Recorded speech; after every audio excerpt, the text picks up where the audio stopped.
Sexpionage is a term that has become popular because it refers to the act of sex in operations. And that can be, it is often categorized as straight heterosexual sex, female operatives seducing male targets, but it can also be homosexual operations. It can also be group sex operations. It can be any kind of kinky operation that you think of. In real life, sexpionage is a thing and sexpionage works.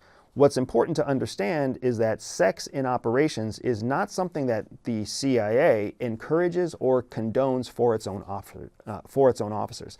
And the reason is because each CIA officer is an American citizen first, which means they are entitled to all the rights, privileges, and protections of any American citizen.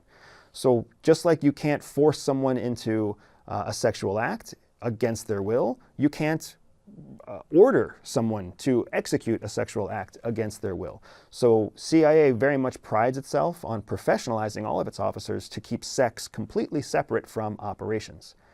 That said, foreign countries have learned that American culture and American ideology is one that is oftentimes repressed or intimidated by the concept of sex.